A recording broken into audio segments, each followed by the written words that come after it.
পুলিশের বিরুদ্ধে গাফিলতির অভিযোগে বরানগর থানার সামনে বিক্ষোভ ভারতীয় মজদুর সংঘ বরানগর শাখার সদস্যদের। ক্যাব চালককে খুঁজে না পেয়ে বরানগর থানায় পরিবারের লোকজন লিখিত নিখোঁজ হয়ে যাওয়ার অভিযোগ করতে এলে উল্টে অভিযোগকারীর সাথে খারাপ ব্যবহার করার অভিযোগ ওঠে পুলিশের বিরুদ্ধে। আর এমনই অভিযোগ তুলে আজ ভারতীয় মজদুর সংঘ বরানগর শাখার সদস্যরা একজোট হয়ে বরানগর থানার সামনে প্রতিবাদে সামিল হন। উক্ত পুলিশ অফিসারের বিরুদ্ধে সঠিক ব্যবস্থা নেওয়ার প্রতিবাদে আজ থানায় কর্মরত পুলিশ আধিকারিককে একটি ডেপুটেশনও জমা দেওয়া হয়। আমাদের বিএমএস এর একজন সাধারণ কার্যকর্তা মিসিং হয়ে গেছিল। আমরা সেই মিসিংয়ের ডায়েরি করার জন্য আমরা 23 তারিখে এসেছিলাম বেলা 11টা নাগাদ। থানার কিছু অফিসার আমাদের সঙ্গে প্রচণ্ডভাবে মিসবিহেভ করেছিল এবং ডায়েরি নেওয়ার ক্ষেত্রে অসহ্যভাবে আজে আচরণ এবং আমাদেরকে বলেছিল থানার গারদে ঢুকিয়ে দেবে আমরা যদি এই ধরনের মিসিংয়ের কথা ডায়েরির কথা করতে যাই। তা আমাদের এটা খুব বাজে মনে হয়েছিল, কিন্তু আমরা লড়াইয়ের মাটি ছাড়িনি এবং থানাতেই আমরা বসেছিলাম এবং আমরা শেষ মুহূর্ত অবধি লড়াই দিয়েছিলাম যাতে করে ডায়েরিটা নেয়। তাই বঞ্চনার পরে আমরা জানতে পারি যে 22 তারিখ ভোরবেলা নাকি ছেলেটি রেলওয়ে অ্যাক্সিডেন্টে মারা গেছে এবং তার ছিন্ন ভিন্ন বডিটা এই নপাড়া ট্র্যাকের উপর রেলওয়ে ট্র্যাকের উপরই পাওয়া গেছে।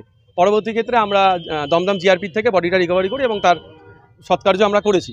কিন্তু আমাদের মনে একটাই ক্ষোভ যে আমরা বিএমএসের সাধারণ কর্মী, আমরা রাস্তায় নেমে পথে নেমে মানুষের পরিষেবা দিই, অথচ আমাদের সাথে যদি বা আমাদের কর্মীর সাথে কোনো সমস্যা হলে থানার অফিসার বা থানার আধিকারিকরা যদি এই ধরনের অভব্য আচরণ করে তাহলে আগামী দিনে আমাদের নিরাপত্তা কে সুনিশ্চিত করবে? ভারতীয় মজদুর সংঘ বরানগর শাখার উদ্যোগে আয়োজিত এই দিনের এই প্রতিবাদ কর্মসূচিতে পশ্চিমবঙ্গ প্রাইভেট রোড ট্রান্সপোর্ট শ্রমিক সংঘ ওরফে ক্যাবের পক্ষ থেকে প্রতিবাদ জানানো হয়। এই দিনের এই বিক্ষোভ সমাবেশে বহু ক্যাব চালকেরাও সামিল হন। সাধারণ মানুষের নিরাপত্তার ক্ষেত্রে পুলিশের ভূমিকা নিয়ে এদিন প্রশ্ন ওঠে যে আমাদের যে অপদার্থ সরকার, তার জন্য এই প্রশাসন এরকম বারবারন্ত জিনিসটা সবাই দেখতে পাচ্ছে পাবলিক রাস্তাঘাটে নিত্য নতুন। হ্যাঁ, এবার আমাদের যে ক্যাব চালক, শুধু ক্যাব চালক বলে কথা নয়, প্রতিটা মানুষের হেনস্থা হচ্ছে। যে কোনো থানায় যে কোনো কমপ্লেনে পুলিশি হেনস্থা প্রতিনিয়তই। এটা নতুন কোনো কথা নয়। থানাটা তো একদম টোটালি তৃণমূলের দালাল হয়ে গেছে। এখানকার থানা প্রশাসনে যারা আছে, যারা দায়িত্বপ্রাপ্ত অফিসাররা, এরা এখানকার কাউন্সিলর বিধায়ক ছাড়া এক পাও চলে না।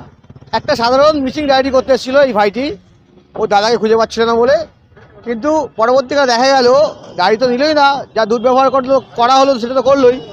পরবর্তীকালে আমরা খবর পেলাম যে যার কাছে আমরা ডায়েরি করতে এসেছিলাম সে মারা গেছে। খুব বাজে ব্যবহার করেছে ওর সাথে।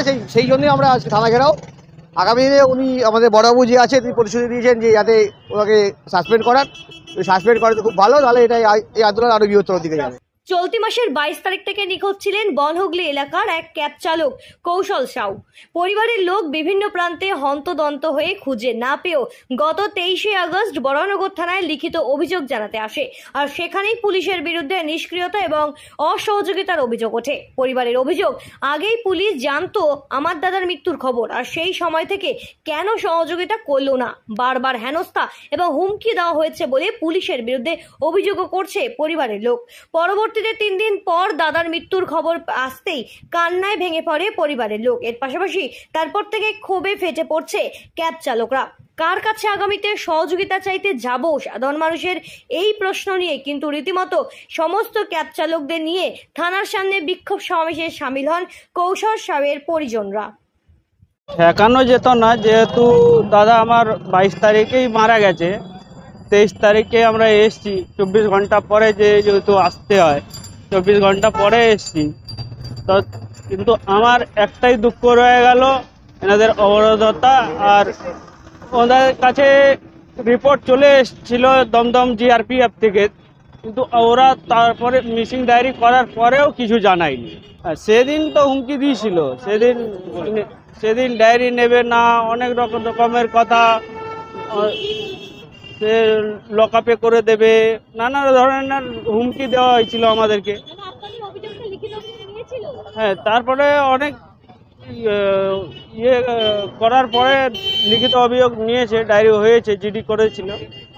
আমরা 25 তারিখে দাদার ডেড বডিটা পাই।